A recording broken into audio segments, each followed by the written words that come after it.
Assalamualaikum warahmatullahi wabarakatuh. Selamat datang dalam presentasi saya. Jadi pada kesempatan kali ini saya akan membahas sebuah topik penting yang sangat relevan dengan dinamika kehidupan bangsa dan bernegara pada abad ke-21 hari. Nah, yaitu terkait dengan topik kewarganegaraan Indonesia di era disrupsi digital dan krisis demokrasi global. Tema ini saya angkat karena realitas hari ini menunjukkan bahwa identitas kewarganegaraan kita sedang diuji oleh berbagai perubahan sosial dan teknologi yang bergerak sangat cepat. Bahkan seringkali lebih cepat dibandingkan dengan kemampuan kita dalam meresponnya. Nah, kita mulai pada bagian pertama. Pada bagian pertama, saya akan menjelaskan terkait dengan landasan filosofis dan teoritis yang melandasi pembahasan pada topik kita pada hari ini. Sebagai bangsa, kita memiliki Pancasila sebagai dasar etika sosial, moral publik, dan juga filosofi kehidupan. Pancasila tidak hanya menjadi landasan normatif, tetapi juga kerangka operasional dalam membentuk watak dan perilaku kepatuhan warga negara. Nah, mari kita lihat konsep gotong royong. Keadilan sosial, penghormatan terhadap martabat manusia, serta kehidupan demokratis yang berkeadaban merupakan prinsip filosofis yang menjadi jiwa bangsa Indonesia. Nah, secara teoritis, dalam konteks global, kita merujuk pada teori kewarganegaraan deliberatif, seperti yang dikembangkan oleh Jurgen Habermas, yang menekankan pentingnya diskusi rasional dan ruang publik. Selain itu, ada teori cosmopolitan citizenship yang dikembangkan oleh Martha Nussbaum yang memberikan cara pandang bahwa setiap warga negara hidup dalam keterhubungan global sehingga memiliki tanggung jawab moral lintas negara. Kedua teori ini sangat relevan ketika kita menarik atau dikonkretkan dalam prinsip Pancasila, terutama pada sila kedua dan sila kelima yang menekankan nilai kemanusiaan dan nilai keadilan sosial. Nah, selanjutnya saya masuk pada pembahasan terkait dengan konsep kunci kewarganegaraan Indonesia di abad ke-21. Ada 4 prinsip utama. Yang pertama adalah civic literacy atau literasi kewarganegaraan, di mana menekankan pada kemampuan memahami hak dan kewajiban, sistem hukum, pemerintahan, dan juga dampak terhadap kehidupan sosial. Poin yang kedua, terkait dengan civic engagement atau keterlibatan warga negara, yang berarti partisipasi aktif dalam memecahkan masalah publik melalui forum diskusi, organisasi sosial, kanal digital, maupun kegiatan berbasis komunitas.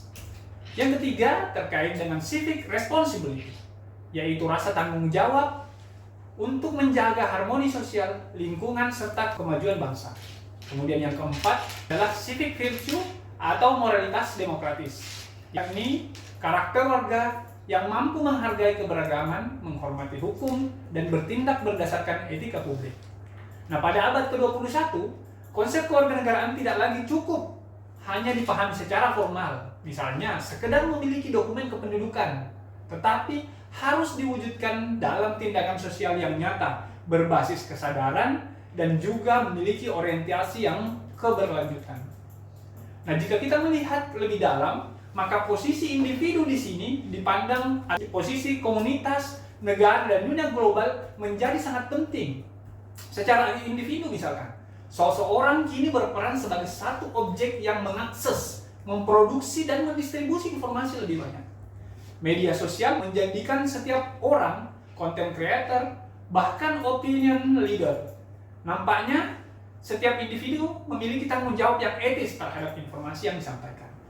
Nah, pada tingkat komunitas, nilai solidaritas menjadi sebuah fondasi yang kompleks. Komunitas menjadi tempat berlangsungnya kolaborasi sosial, seperti pendalaman identitas kultural, pencarian solusi lokal, dan seterusnya.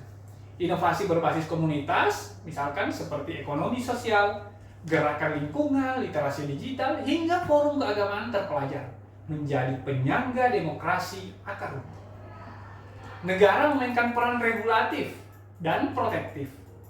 Negara bertanggung jawab menyediakan pendidikan politik dan juga inklusif, memastikan perlindungan terhadap privasi digital, menegakkan hukum dalam ruang cyber, serta menjaga ruang demokrasi agar tetap hidup. Nah, dalam konteks bangsa kita hidup dalam ruang tertutup. Perjanjian internasional, arus migrasi, algoritma digital global, hingga dinamika geopolitik mempengaruhi kehidupan warga negara Indonesia.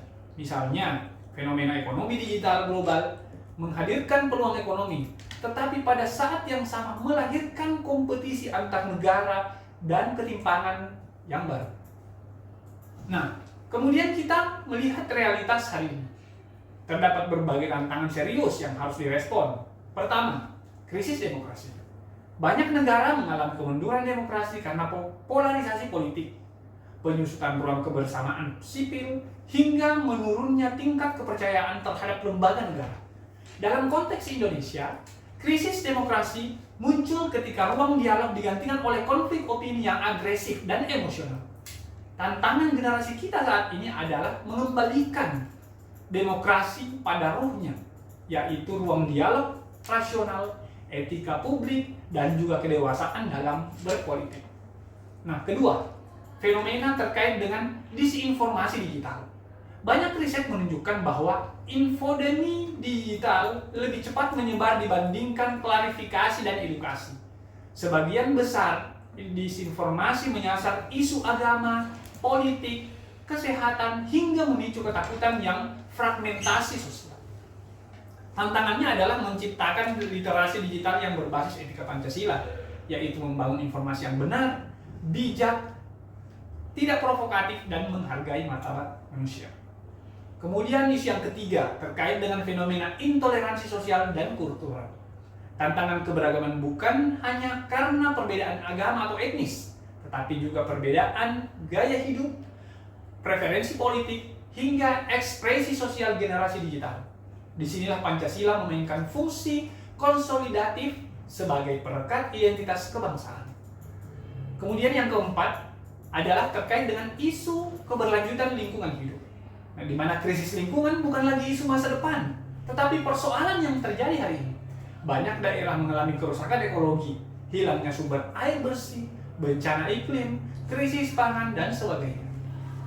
Nah, sebagai warga negara, tanggung jawab ekologi adalah bagian dari tanggung jawab moral dan konstitusional. Saya ingin memberikan refleksi sederhana sebagai penutup pada topik hari ini. Warga negara abad 21 bukan sekedar mereka yang patuh pada hukum, tetapi juga mampu menjadi agen perubahan, komunikator nilai kebaikan, dan penjaga etika digital. Menjadi warga negara Indonesia berarti berdiri atas prinsip kemanusiaan, menolak kekerasan, menghindari penyebaran kebencian, mengisi ruang publik dengan kontribusi yang konstruktif. Dengan berpijak pada Pancasila, teori kewarganegaraan modern, serta kesadaran keberlanjutan global, kita dapat membangun masa depan yang Indonesia yang indah dan demokratis, toleran, berilmu, berdaya saing. Tugas kita bukan hanya memahami kewarganegaraan, tetapi menghidupkannya dalam realitas melalui tindakan yang etis, keterlibatan sosial, dan komitmen terhadap kebenaran. Demikian presentasi saya, semoga menjadi refleksi bersama menuju kewarganegaraan yang lebih matang dan berkeadaban global. Sekian, Assalamualaikum warahmatullahi wabarakatuh, dan terima kasih.